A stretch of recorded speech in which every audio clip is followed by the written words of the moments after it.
Bonjour et bienvenue à ce webinaire de l'UGAP sur le numérique responsable.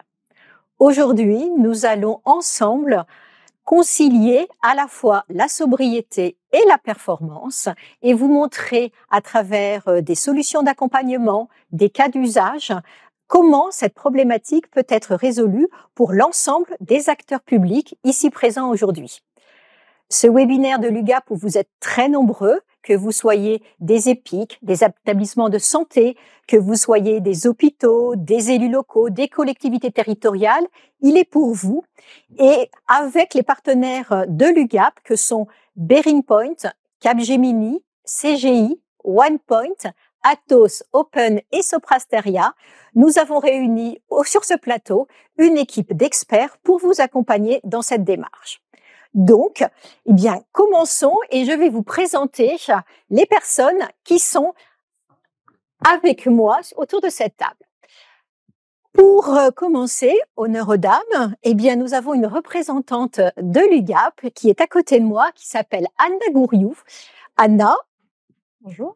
Merci beaucoup d'être là aujourd'hui, Anna. Nous avons également aussi un panel de 3 experts, les experts qui vont représenter les 3 lots de prestations intellectuelles informatiques sur lesquels nous allons travailler aujourd'hui. D'une part, le lot 1, conseil en système information avec Bearing Point et Capgemini, et son représentant ce jour qui est Alexandre Noiset. Bonjour Alice. Merci beaucoup Alexandre d'être présent aujourd'hui. Puis, nous avons pour le lot d'assistance à maîtrise d'ouvrage AMOA, Capgemini, CGI et OnePoint, et un représentant de Capgemini qui est à mes côtés, David Mancarelli. Bonjour Alice, bonjour à tous. Bonjour et merci beaucoup David d'être avec nous. Et enfin, pour le lot assistance à maîtrise d'œuvre, tierce maintenance informatique, appelé aussi AMOE-TMA, nous avons Thierry Lebouc de la société Greenspector. Bonjour Alice, bonjour à tous. Voilà, Greenspector qui est partenaire de Atos, Open et Soprasteria sur ce marché. Donc, vous êtes très nombreux, nous allons parler de numérique responsable, lançons-nous dans le cœur du sujet. Et parce que justement, parmi vous, chers auditeurs, certains connaissent très bien le vecteur contractuel UGAP et d'autres peut-être un peu moins, eh bien, je vais me tourner vers Anna. Et Anna, peux-tu nous dire tout simplement, qu'est-ce que l'UGAP? Alors oui, l'UGAP, c'est la seule centrale d'achat généraliste qui est entièrement dédiée au secteur public. Historiquement, nous sommes présents depuis plus de 50 ans. Notre ADN, c'est la fonction de l'achat pour la revente, c'est-à-dire que sur tous nos marchés, nous avons soigneusement sélectionné les fournisseurs avec qui nous travaillons à travers des appels d'offres. Donc, en passant par l'UGAP, eh bien, vous n'avez plus besoin de passer par de telles procédures, puisque nous l'avons déjà fait pour vous. Nous sommes donc un facilitateur de la commande publique. Je crois que ce mot est essentiel, facilitateur de la commande publique. Alors, notre audience aujourd'hui, comme je le disais il y a quelques secondes, elle est nationale. Vous êtes inscrits depuis tout le territoire métropolitain et les DROM. Tout simplement, à qui s'adresse l'UGAP? Est-ce que nos auditeurs qui sont là aujourd'hui sont potentiellement des clients du vecteur contractuel UGAP? Oui. Nous nous adressons à 5 typologies de clients. Les ministères, oui, les établissements de santé, les établissements publics, les collectivités territoriales comme les régions, les départements, les communes, et les acteurs du monde du social. Ces clients, nous les adressons à travers une couverture géographique étendue, puisque nous fonctionnons principalement sur la base d'un réseau de proximité, puisque nous sommes implantés sur 25 directions territoriales, partout en France métropolitaine et aussi dans les DROM. Ce qui est une nouveauté, l'implantation, donc un maillage territorial global, un ancrage territorial de l'UGAP sur l'ensemble de la métropole et des DROM. Donc, maintenant que nous savons un petit peu plus à qui s'adresse, eh bien, quels sont les avantages de passer par l'UGAP? Alors, Alice, il y a 5 grands avantages lorsque vous passez par l'UGAP. Premier avantage, les prestations ont des délais raccourcis entre l'expression de besoin et l'exécution des prestations, puisque vous ne passez pas d'appel d'offres, vous n'en avez pas besoin. Nous vous faisons gagner du temps et de l'argent. Deuxième avantage, les prestations que nous proposons sont réalisées au forfait, avec un engagement de résultat qui porte sur les coûts, les délais et les livrables. Ce qui implique de la part du no-titulaire de faire preuve d'une grande réactivité, mais également d'une grande souplesse pour répondre à votre besoin. Troisième avantage, à l'UGAP, nous avons créé une équipe de chargés d'affaires qui est entièrement dédiée aux prestations intellectuelles informatiques, équipe dont moi-même je fais partie. Dans cette équipe, nous vous accompagnons tout au long de votre projet de sobriété numérique avec un pilotage resserré et en étroite collaboration avec nos titulaires. Quatrième avantage, nous sommes facilitateurs de la commande publique, mais pas que, puisque nous sommes soumis au code de la commande publique. À ce titre, nous garantissons la sécurité juridique de vos prestations. Nous assurons également un rôle de médiateur entre vous et nos titulaires. Et enfin, cinquième avantage, nos titulaires ont été sélectionnés parmi les meilleurs, sont reconnus experts dans tous leurs domaines respectifs, que ce soit sur la scène nationale, mais également sur la scène internationale. Ils disposent en plus d'un réseau de partenaires sous-traitants qui sont mobilisables partout en France métropolitaine, mais également dans les DROM. Donc, je l'entends, nous avons à l'UGAP des femmes et des hommes motivés, investis, experts, qui ont les compétences et qui s'appuient sur cet écosystème de partenaires dont nous avons de très beaux représentants aujourd'hui. Alors, je vais maintenant me tourner, maintenant qu'on a fait une présentation de qu'est-ce que l'UGAP, à qui s'adresse l'UGAP et quels sont, de manière synthétique, les avantages, les bénéfices de passer par l'UGAP, je vais m'adresser à toi, Alexandre, et nous allons regarder sous un angle orienté stratégie et conseil, et tout simplement le numérique responsable avec, je reprends un tout petit peu là rapidement des fondamentaux, les enjeux du numérique responsable et puis, j'allais dire, les atouts d'une telle démarche. Effectivement, alors, le numérique responsable, déjà en résumé, c'est réduire l'empreinte environnementale du numérique, c'est ce qu'on appelle plus communément le Green IT. C'est aussi tirer parti des opportunités technologiques pour rendre plus durables d'autres activités, c'est ce qu'on appelle l'IT for Green. Mais tout cela, toutes ces démarches, en maximisant bien évidemment les bénéfices sociaux, sociétaux et même économiques. D'accord. Le Green IT, c'est l'activation de leviers de réduction sur l'ensemble du cycle de vie du numérique. Depuis la stratégie de réflexion sur un besoin, en passant par l'achat, le développement de services numériques, jusqu'à la fin de vie du numérique. Par exemple, on peut penser à l'éco-conception de services numériques, on peut penser à l'allongement de la durée de vie des équipements, des terminaux utilisateurs. On peut penser à l'optimisation des infrastructures informatiques centralisées, les data centers. Voilà. L'IT for Green, c'est des leviers concrets. Par exemple, la gestion intelligente de l'énergie, la gestion intelligente des déchets, l'optimisation du trafic routier, voire même la surveillance de la qualité de l'air, par exemple avec des capteurs numériques. À ne pas confondre donc IT for Green et Green IT. Exactement. Et il y a cette autre dimension, donc sociale et sociétale, qui est évoquée au début, c'est adresser des thématiques comme l'inclusion numérique, l'accessibilité, la souveraineté, l'éthique et même la cybersécurité. Donc, on voit effectivement que le numérique responsable englobe un certain nombre de notions essentielles, que ce soit des notions environnementales, sociétales, d'inclusion numérique. Nous sommes aujourd'hui dans une société où il existe une fracture numérique. Et notre rôle aussi, c'est de la réduire. Ma question suivante, elle est assez simple. Lancer une démarche, pourquoi aujourd'hui, pourquoi maintenant et pourquoi ici? Alors effectivement, c'est une question importante. On pourrait dire que sur l'ensemble de son cycle de vie, le numérique représente aujourd'hui une part d'émissions de gaz à effet de serre entre 3 et 4% au niveau mondial. Au niveau national français, c'est aux alentours de 2,5%. Selon nos différents choix de conception et d'utilisation de ce numérique, cette part pourrait soit être divisée par 2, soit multipliée par 3 à 2050. Ce sont des chiffres colossaux. Ce sont des chiffres colossaux qui sont effectivement appuyés par le rapport de l'ADEME-ARCEP de 2023. sur l'évolution et les perspectives de l'impact du numérique. Selon ces éléments-là, il est aussi important d'avoir des enjeux, je dirais, d'attractivité sur ces éléments-là. Il faut pouvoir lancer une démarche qui soit, je dirais, incarnée, Oui. qui mobilise de manière très large et qui soit progressive.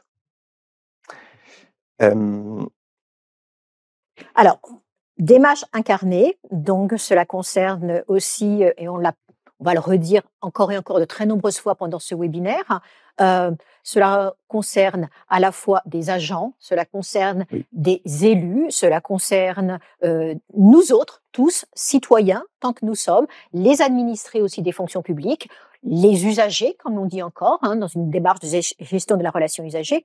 Et je dirais maintenant, pour lancer cette démarche, quels sont les enjeux phares pour toi dans cette démarche de « on y va ». Il y a les enjeux à différents niveaux, effectivement, pour les acteurs publics, tout à fait, Alice.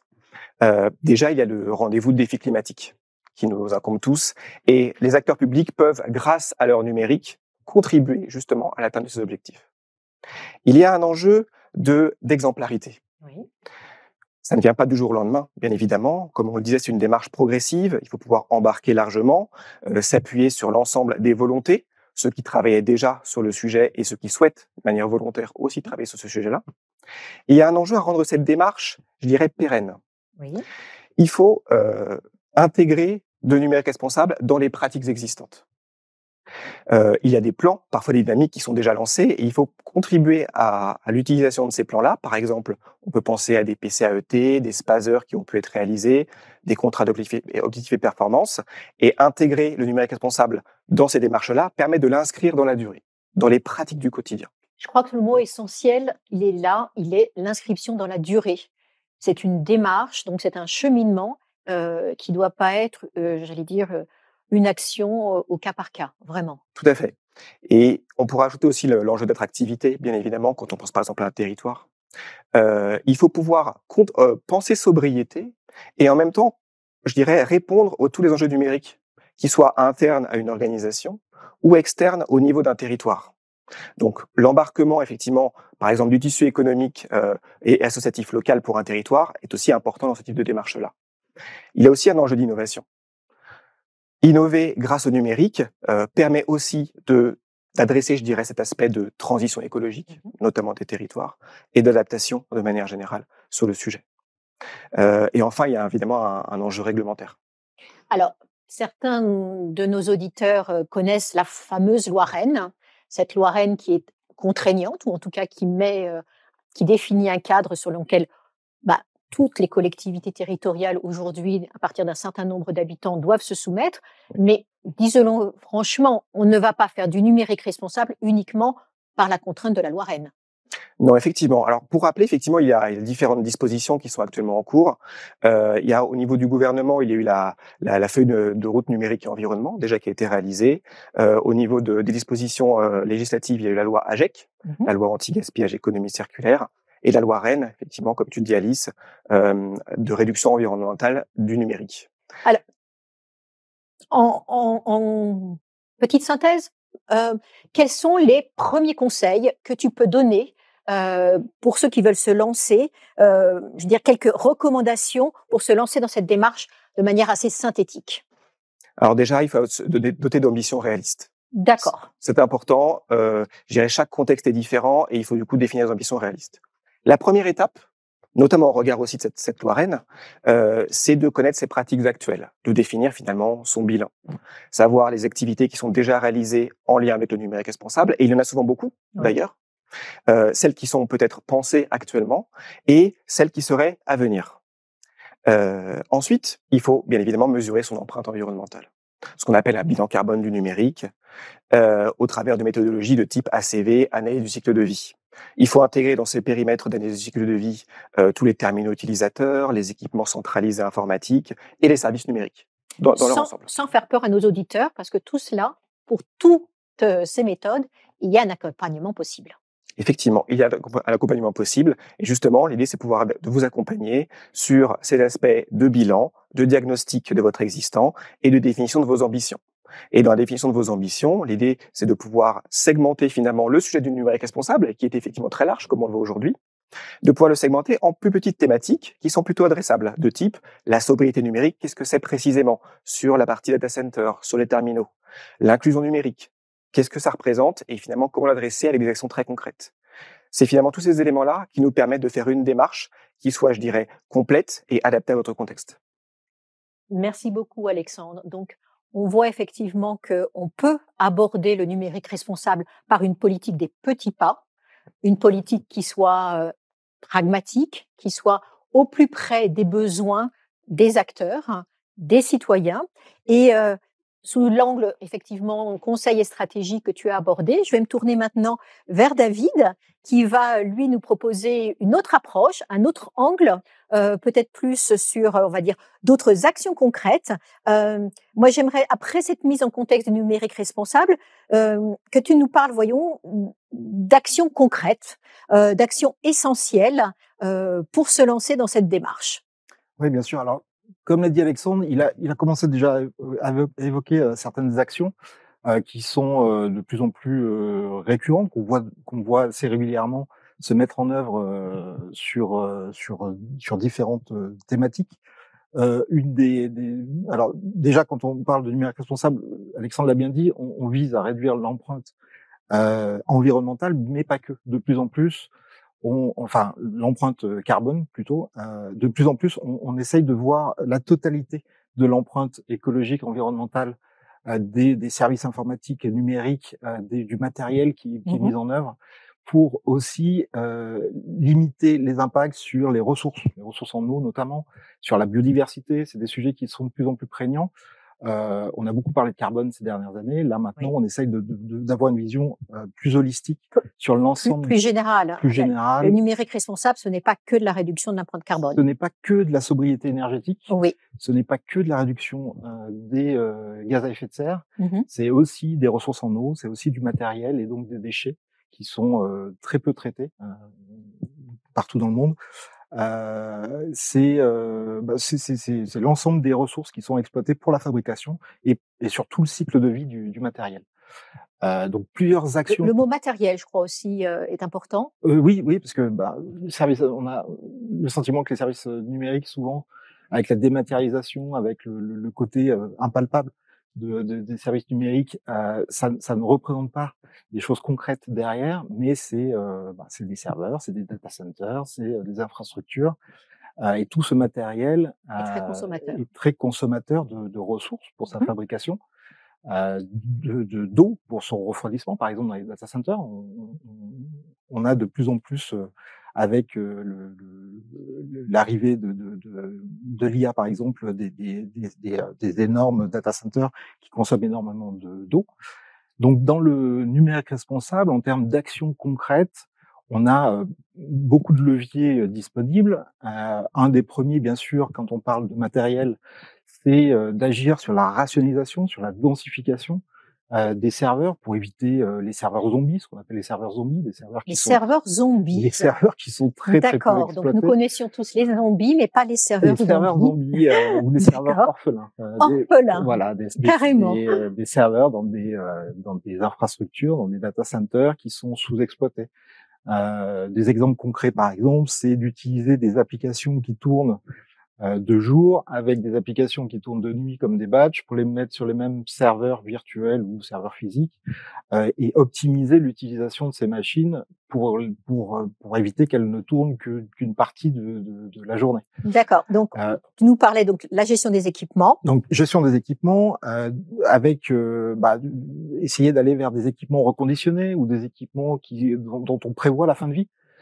La gestion de l'utilisation au quotidien de tout ce qui fait tourner nos services numériques pour essayer d'en limiter le nombre et d'exploiter au mieux, densifier le plus possible l'utilisation de ces serveurs, ces data centers. Et aussi les aspects d'achat responsable pour intégrer. Alors, le mot achat responsable est un mot essentiel ici. Nous savons qu'à l'UGAP est très investi dans ce domaine d'achat responsable et que nous avons tous à cœur de les promouvoir, l'UGAP comme nous tous les partenaires. Donc, dis-nous un tout petit peu plus sur ces achats responsables. Alors, achat responsable, ça va être achat responsable, achat durable, on peut l'appeler un peu comme on veut. Ça va être surtout de se focaliser sur des fournisseurs avec qui on a des accords pour aller vers plus de sobriété, vers plus de reconditionnement, vers une vraie fin de vie du matériel qui est acheté pour du recyclage par exemple, pour la gestion des déchets.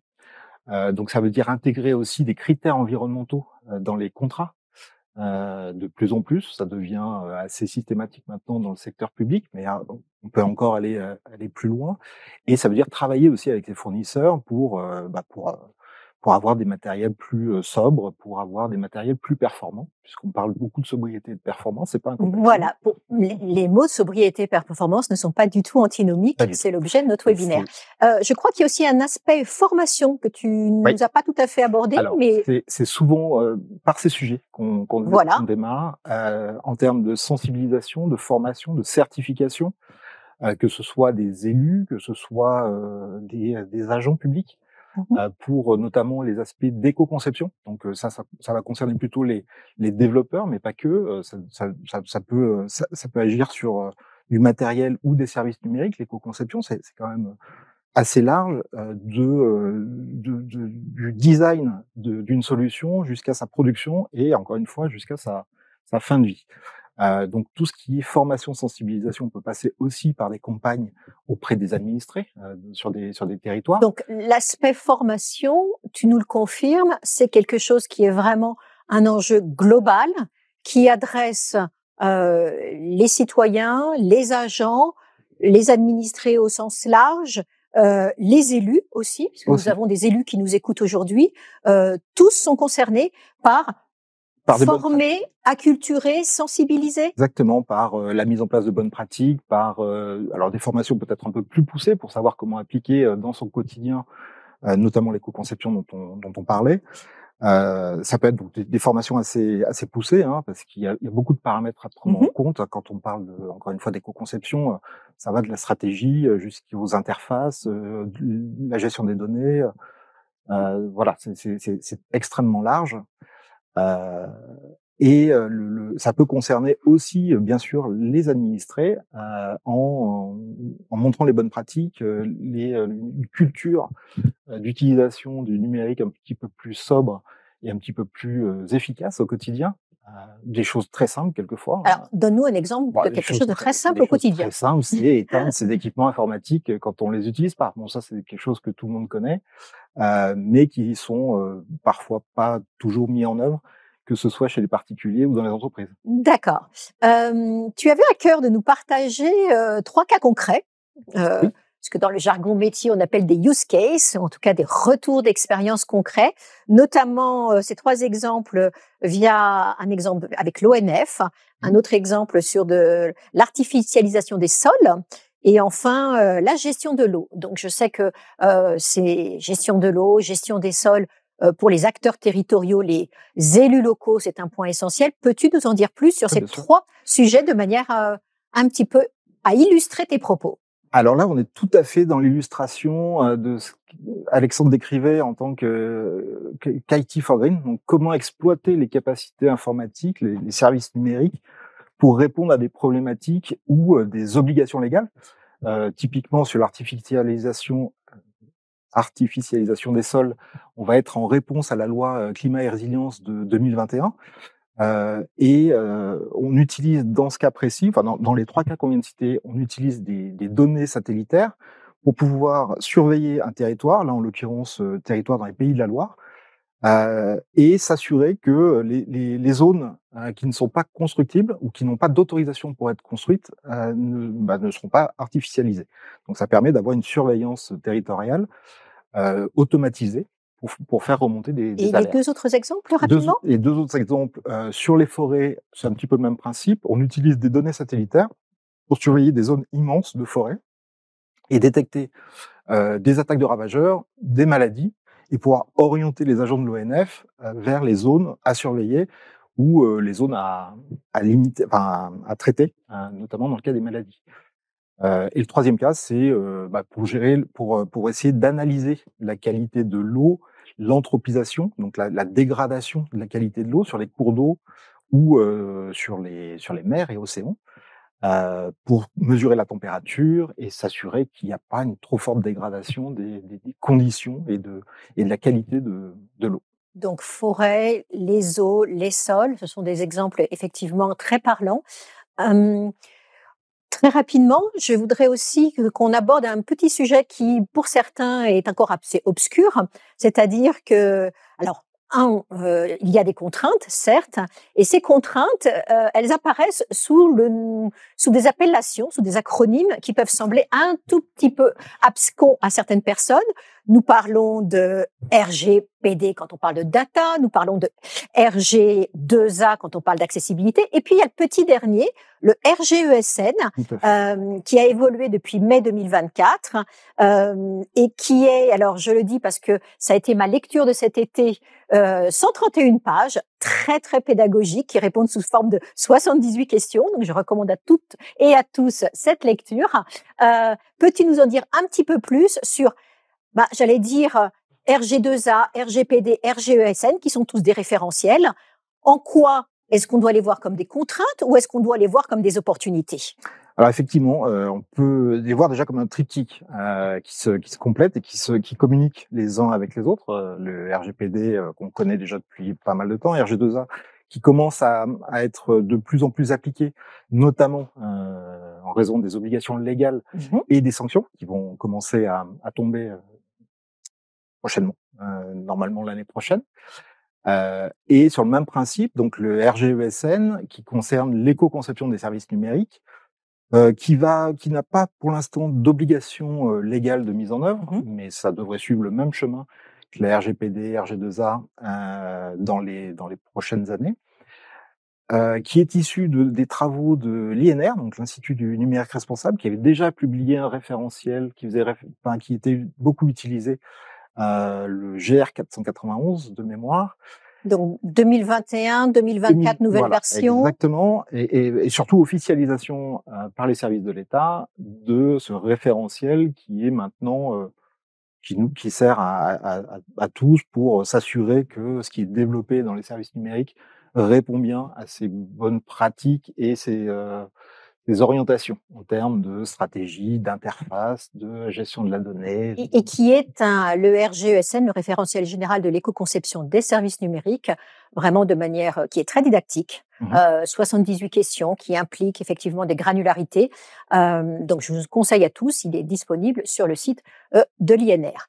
Je vais maintenant aller un peu plus loin. Merci beaucoup, David, de cette approche. Nous allons parler d'éco-conception logicielle avec Thierry Lebouc. Donc Thierry qui est de la société GreenSpector, et je le rappelle, GreenSpector est un partenaire de l'assistance à maîtrise d'œuvre tierce maintenance applicative de Atos Open et Soprasteria via sa société GreenSpector. Donc parlons éco-conception logicielle. Nous allons d'une part parler aussi un petit peu, mais légèrement, des enjeux et des atouts. Et puis surtout, avec toi, Thierry, nous allons entrer dans deux cas concrets, deux retours d'expérience. D'une part, ce qui a été fait avec la région Bretagne, puisque c'est quelque chose qui est à un niveau qui a été implémenté avec succès. Et d'autre part, nous allons parler de l'EcoScore, des applications. Alors, on va entrer un peu plus tard dans les détails du ministère de la Santé, mais premièrement, allons-y très légèrement. L'éco-conception logicielle, impact, enjeu, définition. Déjà, il faut revenir sur ce qu'est un service numérique. On l'a déjà abordé. C'est un ensemble finalement de composants logiciels et matériels qui vont se traduire à travers des usages qui sont accéder à un contenu ou accéder à un service numérique en ligne, par exemple. On voit bien que derrière tout ça traverse un certain nombre d'éléments. On l'a rappelé, il y a bien un réseau, des data centers, des postes clients, et tout ça finalement provoque sur cette chaîne d'impact un impact énergétique, puisque quand on utilise ces matériels, il va effectivement y avoir une énergie qui est consommée, mais aussi une quote-part de fabrication de tout ce matériel qu'il a fallu fabriquer au préalable pour pouvoir finalement faire tourner ces services numériques. Donc, d'une certaine manière, on voit bien qu'il y a une matérialité derrière qui va se traduire à travers tout ça. Et aujourd'hui, on regarde ce qu'on a un petit peu mesuré, les premiers retours d'expérience, et aussi des données de l'ADEME ARCEP qui viennent compléter les données que vous recueillez. Exactement. 70-80% de l'impact d'un service numérique se trouve sur la partie cliente. Il y a une partie, bien sûr, sur le data center et le réseau, mais une grosse partie, finalement, va se matérialiser côté utilisateur. D'accord. Alors, donc, l'impact, on l'entend, il est essentiel. Pour mesurer cet impact, il faut effectivement des outils, des méthodes ou une méthode. Peux-tu nous parler effectivement de méthodologie pour mesurer ces impacts et puis aller de l'avant? Alors, effectivement, derrière, pour réduire cet impact et puis pour, d'une certaine manière, pratiquer l'éco-conception, si on y revient, avant de parler des outils donc et des méthodes, l'éco-conception, ça consiste finalement à prendre au plus tôt le sujet de la frugalité, de la sobriété et de la performance, il ne faut pas les opposer bien entendu, pour pouvoir développer ce service numérique. Donc d'une certaine manière, c'est là où se traduisent des enjeux, il va falloir s'équiper, s'outiller pour pouvoir finalement piloter cette démarche à travers une logique d'éco-conception qui consiste à réduire l'impact environnemental de l'usage de ce logiciel qui va traverser toutes ces couches matérielles. Derrière, on a besoin, donc, comme tu le suggérais, d'outillage, de méthodologie. Donc, le premier outil qu'on peut donner, et effectivement, David en a déjà parlé, le RGESN, qui va nous permettre de structurer la démarche. C'est un logiciel une méthodologie qui est basée sur des questions. On se pose des questions finalement de qualité du produit qu'on va développer, et qui va permettre derrière, d'une certaine manière, de pouvoir finalement avoir les bons réflexes et de pouvoir cadrer, structurer, donner une ambition, se donner des moyens pour réussir, parce que derrière, il y a aussi des moyens à se donner pour pouvoir finalement accéder à un service numérique qui soit éco-conçu. Derrière, il va falloir finalement, au-delà de ces bonnes pratiques, au-delà de ces méthodologies qui vont venir s'intégrer dans un process, il va falloir s'assurer que tout au long du développement de ce service numérique, on va bien pouvoir mesurer la consommation énergétique, la consommation de données, un certain nombre de métriques très opérationnels de consommation qui, in fine, vont se traduire par des impacts environnementaux. Donc, c'est bien la somme des deux éléments, la méthodologie de référentiel, avec des référentiels RGESN et pourquoi pas d'autres référentiels très opérationnels, web, mobile, etc., plus effectivement derrière des éléments de mesure qui nous permettent de mettre sous contrôle et de s'assurer de la qualité du produit fini en termes d'éco-conception. Donc, on a vu depuis le début de ce webinaire qu'effectivement, il y a cette dimension conseil, stratégie. Nous avions regardé ça avec Alexandre, une définition claire des besoins aussi. Nous avons vu avec David que ces besoins, effectivement, avaient des propositions, des solutions, et que tout cela, je veux dire, tous ces éléments nécessitent tout simplement un suivi, des mesures d'impact, des outils pour mesurer ces impacts, et pour ne pas laisser à penser que tout cela est très, très, j'allais dire, subjectif ou voilà. Nous avons des exemples concrets de projets de transformation numérique durable et responsable qui ont été entrepris. Alors, tu nous as parlé tout à l'heure de l'ONF, tu nous as parlé tout à l'heure d'eau. Là, nous avons un exemple avec toi au niveau d'une région, la région Bretagne. Peux-tu nous en dire plus ? Effectivement, sur la région Bretagne, dans le cadre du marché donc du groupement Atos, en termes de réalisation, il y a eu un portail qui a été développé pour pouvoir finalement permettre un accès à des e-services. Alors il y a deux parties, une partie qui s'appelle Mon Compte et une partie qui s'appelle Mes Services, qui ont été développées avec une ambition très forte de la région de pouvoir intégrer l'éco-conception by design dès le début finalement, de pouvoir intégrer cette démarche pour produire un service numérique éco-conçu. Donc ça s'est traduit par effectivement des process, des référentiels, un certain nombre de mesures pendant le projet, avec des résultats qui sont très intéressants. Je vous invite bien sûr à aller sur ce site pour le découvrir. D'une certaine manière, peut-être en dire un petit peu plus pour nos auditeurs. Bien entendu. On va peut-être pas tous leur demander de partir tout de suite sur le site. D'une certaine manière, derrière, on a mesuré tout ça et les gains sont intéressants puisque pendant le projet, on s'est assuré que tout ça était bien au rendez-vous, qu'on maîtrisait bien cette ressource, cette consommation et donc les impacts. Et on a fait des gains durant le projet de plus de 40% de cette consommation et donc des impacts qui ont été générés derrière dans le cadre des usages. Donc c'est un vrai succès pour les équipes pour avoir contribué finalement à ce projet. C'est un vrai succès qualitatif et quantitatif. Exactement. Alors, on a un autre exemple qu'on aimerait partager avec vous tous, qui est le projet EcoScore des applications de santé. C'est un projet qui a été mené avec le ministère de la Santé, avec la délégation au numérique en santé et avec l'agence du numérique en santé, donc dans une sphère qui est vraiment une sphère peut-être que tout le monde ne connaît pas. Peux-tu nous donner quelques informations sur ce projet d'EcoScore et j'allais dire les tenants et les aboutissants? Il y avait un vrai enjeu pour l'ANS et la DNS de pouvoir finalement mettre à disposition des acteurs de santé, des éditeurs de santé, de pouvoir faire en sorte qu'ils soient embarqués finalement dans cette démarche de l'écosystème de santé. Derrière, il y a le référencement à Mon Espace Santé, qui était un des enjeux pour tous ces acteurs. Qu'un certain nombre de nos auditeurs doivent connaître. Bien Mon entendu, Espace Santé, Mon Espace qui Santé, compte à sa carte vitale et son espace Amélie. Amélie, voilà, par exemple, côté public, mais il y a aussi des acteurs privés qui viennent sur ce référentiel, enfin sur cet outil en ligne. Et l'objectif, c'était que tous ces acteurs puissent venir se mesurer en toute autonomie sur ce portail, décrire leur parcours fonctionnel, se mesurer, et puis bien sûr derrière rentrer dans une démarche d'amélioration pour réduire leurs impacts.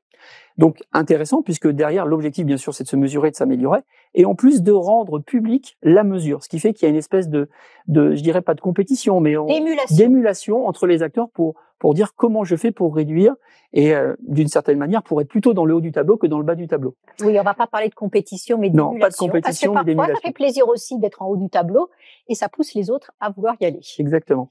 Et ce qui est intéressant, c'est qu'aujourd'hui, il y a plus de 80 acteurs qui ont intégré cette démarche avec un vrai succès d'acteurs qui ont envie finalement de s'améliorer. Donc ça entraîne un écosystème derrière finalement cette démarche de sobriété, de performance, aussi d'inclusion, puisque derrière, on va aussi mesurer d'une certaine manière est-ce que on passe bien sur des réseaux dégradés ou sur comment dirais-je des devices un peu plus anciens, des appareils plus anciens, pour être sûr finalement on est inclusif auprès de l'ensemble des acteurs du marché et donc des utilisateurs finaux. C'est un mot essentiel aussi dans cette démarche numérique responsable. On a parlé aussi, alors on parle de matériel tout à l'heure, on a parlé presque de stratégie, de politique, de volonté d'agir. Tout cela se fait au service des citoyens, au service des usagers, dans une démarche inclusive. Il ne faut pas oublier effectivement que nous tous, l'accessibilité numérique, c'est un des points essentiels de cette démarche numérique responsable.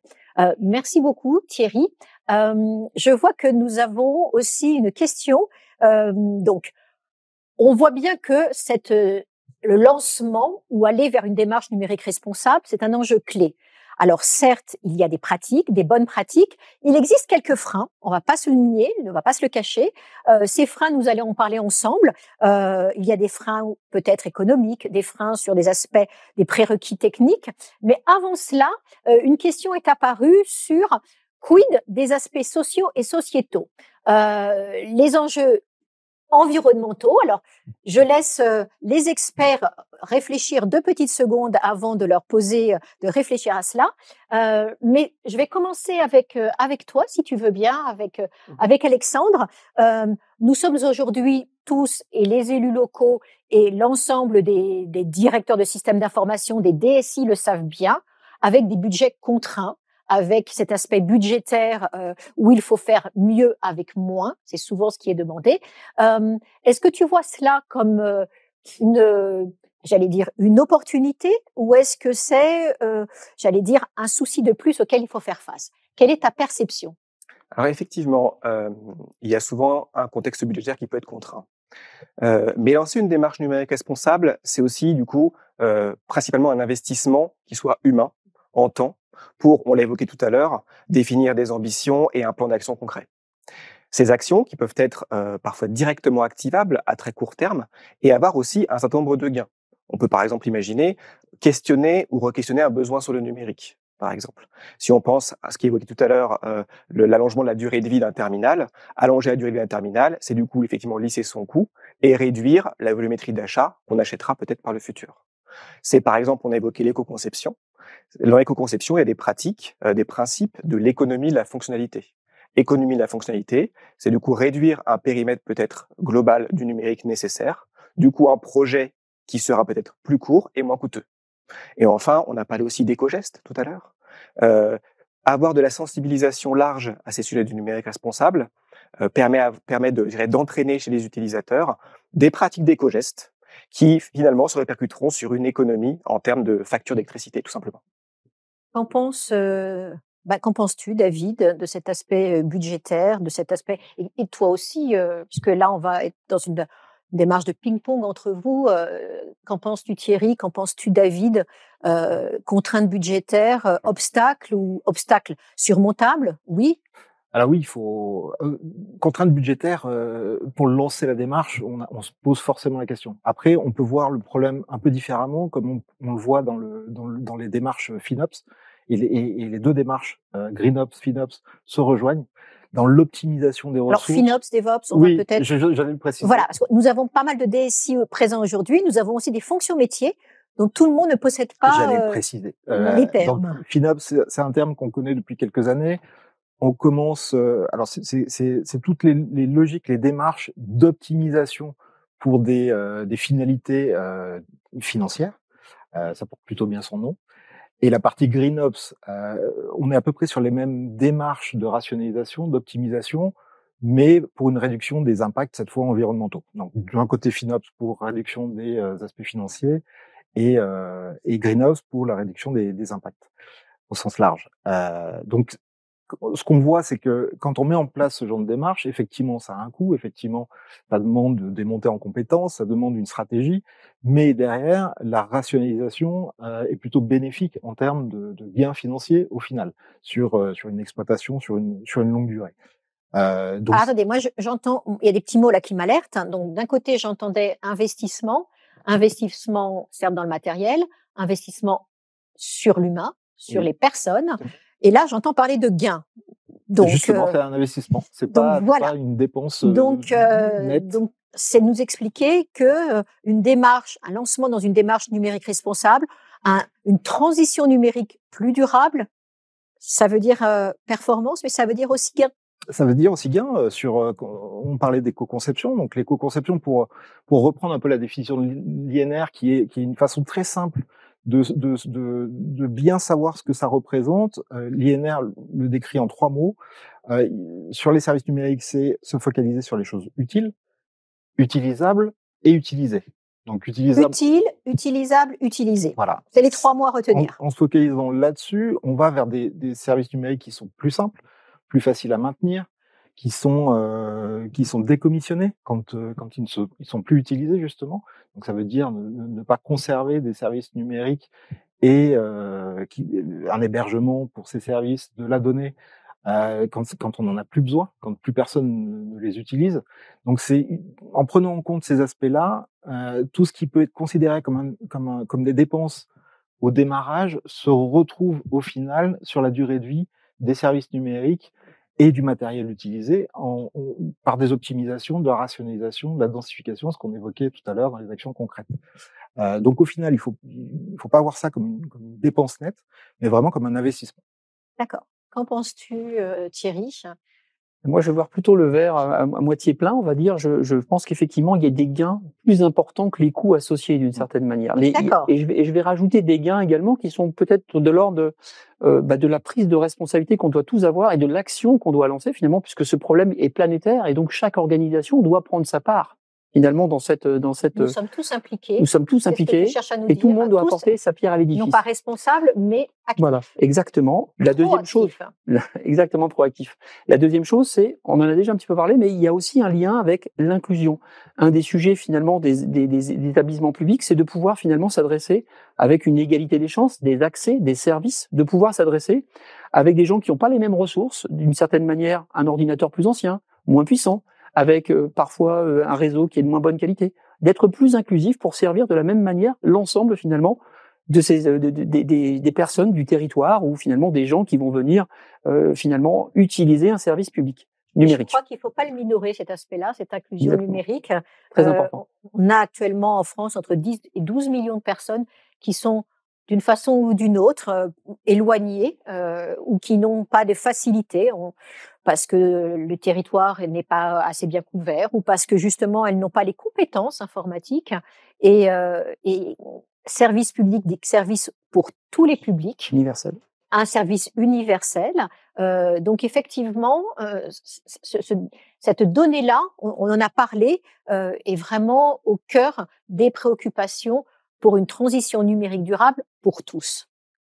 Et j'ajouterais un dernier argument, c'est que finalement, on voit bien que ce sujet prend du sens. Alors, je ne vais pas dire uniquement pour les nouvelles générations, mais d'une certaine manière, c'est aussi développé de cette manière en intégrant ces thématiques d'éco-conception, d'éco-responsabilité numérique dans ces projets de services numériques, de pouvoir finalement donner envie aussi de vouloir rejoindre des entreprises, des organisations qui travaillent sur ces sujets. Donc, développer la marque employeur également.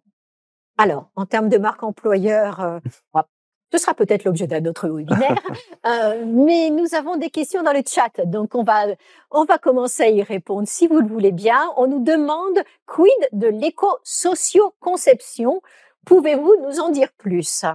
Alors, éco-socio-conception, est-ce que ce terme vous parle, messieurs?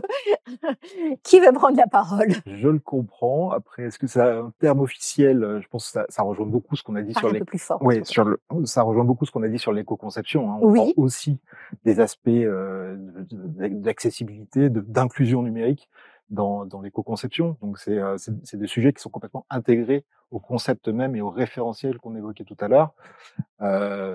L'idée, c'est de rendre disponibles toutes les applications, quel que soit le matériel, quel que soit le déficit, enfin, ou le handicap qu'on peut avoir. On n'a pas utilisé ce mot aussi. On n'a pas utilisé ce mot. Les personnes en situation de handicap en France sont aussi plusieurs dizaines de millions. Donc, il faut quand même être aussi adapté à toutes ces personnes. On avait parlé effectivement d'infrastructures. Il faut avoir des sites qui soient éco-responsables, éco-conçus, pour que tous les publics puissent les lire, les comprendre et accéder à l'information et agir, interagir avec les services publics. C'est complètement, ça fait partie intégrante. L'accessibilité fait partie intégrante du numérique responsable. On peut pas parler de numérique responsable sans intégrer l'inclusion, l'accessibilité, que ce soit l'accessibilité pour les machines ou pour les personnes, et quelles que soient les difficultés. Que ce soit des difficultés d'acculturation. D'acculturation. Et pas simplement pour les personnes les plus âgées. Hein. On voit aussi des jeunes qui ont du mal à utiliser les outils numériques. Parce qu'ils sont pas équipés, parce qu'ils sont loin de ces problématiques. Donc c'est pas simplement une question de personne. C'est pas une question d'âge. Non, c'est pas une question d'âge, c'est pas une question de secteur géographique. C'est un point global qui nous concerne tous. Nous concerne tous. Et qui doit être dès l'éco-conception logicielle intégré dans les prérequis. Alors, nous avons une autre question. Alors, je suppose que la question sur les enjeux environnementaux, mais quid des aspects sociaux et sociétaux? Je pense que ça répond un petit peu. Alors, une autre question. N'est-il pas plus raisonnable de renoncer à toujours rechercher plus de performance afin de s'approcher de la sobriété numérique et d'éviter les effets de rebond? Donc, en gros, je pense que là, on nous challenge un petit peu sur la performance et la sobriété. Quid de ces deux termes? Sont-ils antinomiques? Nous tentons aujourd'hui de vous répondre que non. Mais voilà, est-ce plus raisonnable de rechercher toujours plus de performance? En fait, la performance et la sobriété ne s'opposent pas et au contraire se rassemblent. Quand on a parlé tout à l'heure de comment finalement on matérialisait un impact environnemental, on voit bien qu'on va utiliser un matériel. Quand on calcule l'impact environnemental associé au service numérique, on va prendre forcément une quote-part de la fabrication du matériel. Pour une même unité fonctionnelle, un même usage, pour un service numérique qu'un utilisateur va utiliser, eh bien, il va falloir finalement intégrer cette démarche de plus le service numérique est performant, moins on va avoir une empreinte importante sur son poste de travail. Donc la performance rejoint la sobriété. Ce qu'on voit aussi, c'est que finalement, ce qui crée souvent des problématiques d'impact environnementaux, c'est la recherche de toujours plus de fonctionnels, toujours vouloir en donner plus. Toujours plus. Toujours plus pour dire, il faut que soit je capte l'attention, soit je serve bien mon utilisateur, mais souvent l'utilisateur a besoin que ce soit simple, que le fonctionnel soit facilement accessible, clairement identifié, compréhensible, ergonomiquement bien fait, et dans une expérience utilisateur qui va lui permettre d'aller vite sur son service numérique et de bien le comprendre. Donc on voit que la sobriété fonctionnelle, ergonomique, de contenu, tout ce on pourrait appeler la frugalité également, va permettre aussi finalement de rencontrer une forme de performance d'usage de l'utilisateur. Un parcours qui sera réalisé beaucoup plus rapidement pour un même service ou un service qui sera du coup plus performant. Ce qui est dans un jargon un tout petit peu numérique, les fameux parcours utilisateurs, l'UX, l'UI. Donc effectivement, donc la sobriété numérique, oui, au service de la performance, pour intégrer les parcours utilisateurs, pour que ceci soit le basique, accessible et compréhensible par tous.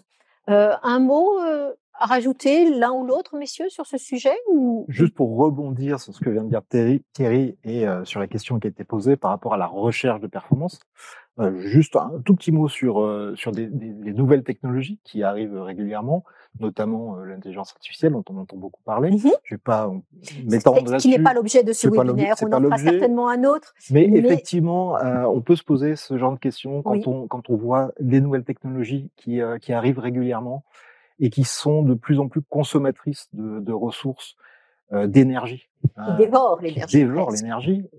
On voit une explosion des impacts. Alexandre en parlait tout à l'heure. Le numérique, c'est 3 à 4% des impacts au niveau mondial, mais c'est une progression qui est très exponentielle. On estime que d'ici quelques années, ça pourrait représenter 10% de la consommation mondiale d'ici 2030. Donc, c'est de réfléchir notamment sur, alors on va pas uniquement dire pour l'intelligence artificielle, mais effectivement d'avoir cette prise de conscience que ce questionnement sur ces nouvelles approches, ces nouvelles technologies, sur un impact à court terme, mais à moyen terme aussi, et sur leur utilisation. Alors, on pose une autre question dans le chat.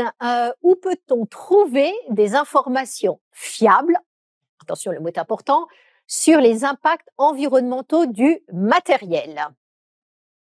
Alors, c'est beaucoup fourni par les fabricants. Je ne mettrai pas de... Parle un petit peu plus fort. Oui, je ne mettrai pas d'avis sur la fiabilité de ce qui est fourni. On a pu se rendre compte que quelquefois, les données fournies par les fabricants sont pas tout à fait réalistes.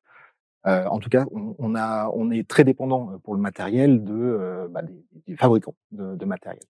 On peut après faire d'autres évaluations, on peut essayer de vérifier les informations qui sont fournies par les fabricants, mais la plupart du temps, on est quand même très très dépendant des fournisseurs. D'accord. Rebondissez, messieurs, n'hésitez pas. Effectivement, alors sur sa partie du coup fiabilité, il faut, je dirais, avoir aussi un tout, c'est-à-dire qu'il y a plusieurs composantes. Justement, c'était cette partie environnementale des matériels. Et déjà, en termes de fiabilité, c'est d'avoir l'ensemble du cycle de vie du numérique qui soit quantifié. Je ne prends pas l'émotion de fiabilité. Peux-tu revenir pour les personnes qui ne sont pas tout à fait expertes, peux-tu préciser davantage, s'il te plaît, Alexandre? Il peut arriver, effectivement, que l'information qui soit donnée soit uniquement sur la phase d'usage d'un matériel, par exemple. Mais il faut effectivement que ces informations, pour qu'elles soient fiables, intègrent cette dimension de fabrication, d'une part, d'usage et de fin de vie. Déjà, ça donne une première indication, je dirais, sur la fiabilité, au-delà même, effectivement, des informations des fournisseurs. Il existe des bases de données, bien sûr, qui permettent d'avoir ces informations qui sont indépendantes, on va dire, le plus possible finalement des fabricants, où il y a des études qui ont été menées, des ACV, on va parler d'analyse cycle de vie, donc qui ont été publiées avec des revues critiques, sans rentrer dans le détail, et qui permettent d'avoir des données, on va dire, fiables, autant qu'on puisse les avoir. Et par exemple, l'ADEME a repris une partie, donc il y a des bases de données ADEME qui permettent finalement d'avoir quelque chose qui soit fiable autant qu'on peut, pour pouvoir mettre tout le monde d'accord et qu'on n'ait pas effectivement peut-être le parti pris d'un constructeur qui va peut-être oublier une partie de la donnée environnementale. Volontairement ou pas. Tout à fait, exactement. Donc la méthodologie, ça peut dépendre de plein de choses. Et dans la phase d'usage, ça peut dépendre de la localisation aussi. Les impacts seront différents dans un pays avec une énergie décarbonée comme la France ou un pays dans lequel on va utiliser beaucoup de charbon pour l'électricité. Alors, pour ça, je crois qu'on mettra dans le chat le site de l'ADEME pour répondre, puisqu'effectivement, il y a un certain nombre d'informations quantifiées et de KPI, enfin de données précises. Donc, nous allons conseiller à nos auditeurs de regarder sur l'ADEME, sur le site de l'ADEME. Une autre question qui est apparue également, savez-vous situer l'état d'avancement des collectivités, donc je pense que ce sont les collectivités territoriales, face à leur obligation de se doter de cette fameuse stratégie numérique responsable. Nous rappelons que les collectivités territoriales ont une date butoir, pour parler en français, qui est le 1er janvier 2025. C'est inscrit dans le cadre de la loi Rennes. Où en est-on? Est-ce que ce fameux état d'avancement vous semble bien avancé ou est-ce qu'il y a encore quelques progrès à faire? Sujet sensible, mais qui vaut la peine d'être débattu. Sujet sensible, j'aurais pas de chiffres à donner sur la proportion des collectivités concernées par la loi Rennes pour savoir s'ils sont dans les clous ou pas. On a des retours d'expérience, notamment parce qu'il a été mis en place avec l'ANCT, donc une autre référence, l'Agence nationale de cohésion des territoires, avec qui on a expérimenté la mise en place d'une méthodologie et d'outils qui sont accessibles à toutes les collectivités, sur des phases, sur des phases d'expérimentation avec une trentaine de collectivités pour la première phase. Donc tous les retours d'expérience, les outils, les méthodologies sont disponibles pour les collectivités qui n'auraient pas pris le sujet. Et il en reste 3 Il en mois. reste quelques-unes, il faut le reconnaître, Il en soyons reste tout à quelques-unes. fait objectifs. Je serais incapable Il de vous reste, donner, voilà. je serais incapable de vous donner un état de la maturité du marché actuellement pour répondre aux obligations. Ce qu'on sait pour être en relation avec beaucoup de collectivités, c'est que pas mal d'entre elles sont pas Ont des encore progrès à faire. ont des progrès à faire. On va le dire comme formuler ça. sous cette forme-là. On va le dire comme ça. Alors, je suis d'accord effectivement avec ce qu'a dit David. J'aurais pas de chiffres effectivement à donner, mais au regard effectivement des besoins qui nous sont remontés, on voit qu'il y a effectivement des progrès à faire et l'accompagnement est évidemment possible. Donc effectivement, bien, merci beaucoup de cette jolie transition, Alexandre, puisque c'est le mot accompagnement. Nous arrivons petit à petit à la fin de ce webinaire et pour résumer, pour synthétiser l'ensemble de nos propos, alors oui, on peut faire une démarche de numérique responsable, on peut la lancer, on peut l'accélérer et être surtout accompagné, comme vous l'avez entendu, et notamment accompagné par l'UGAP. L'UGAP qui a, alors on mettra aussi l'adresse du site de l'UGAP dans le chat, effectivement une page sur le numérique responsable.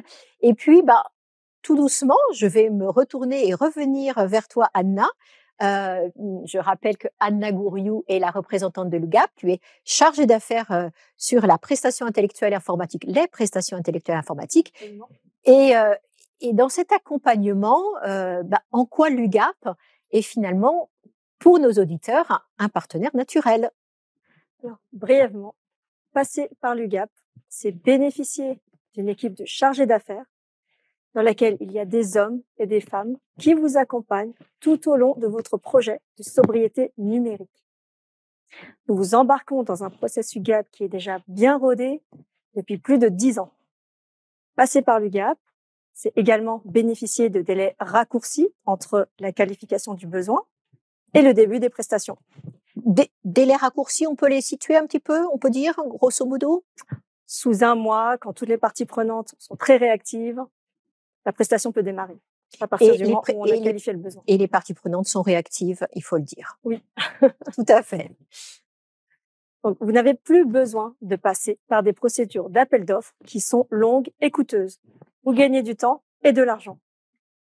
Enfin, passer par l'UGAP, c'est répondre de manière efficace à vos contraintes réglementaires et le tout dans le respect du code de la commande publique.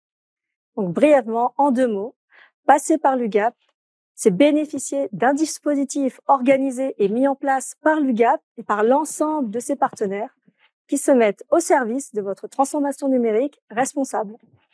Merci beaucoup, Anna. De rien. Donc, effectivement, on va arriver au terme de ce webinaire.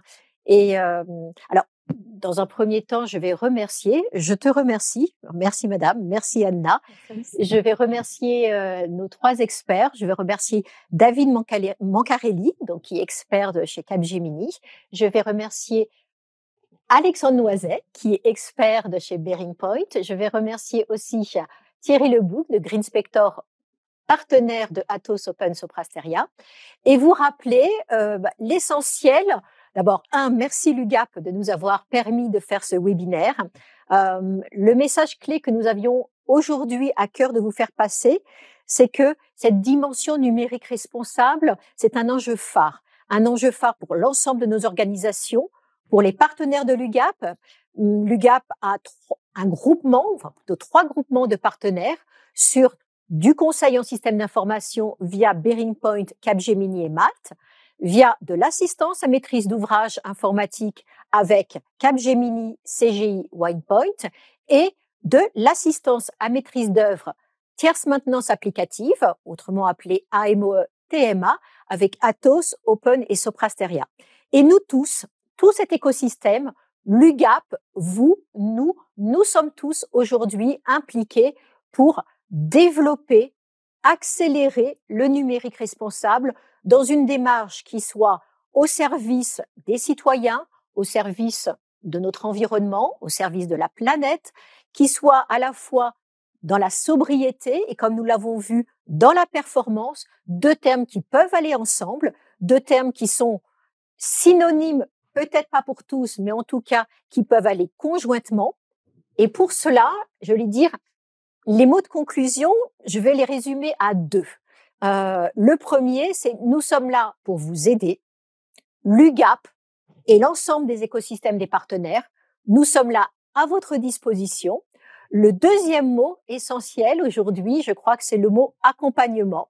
Non seulement l'UGAP met à la disposition des femmes et des hommes motivés, impliqués, experts. L'ensemble des membres des groupements ont également des experts motivés, impliqués, convaincants. Je vous remercie à tous d'avoir été aussi convaincants ce matin. Donc, nous sommes là pour vous aider, nous sommes là pour vous accompagner.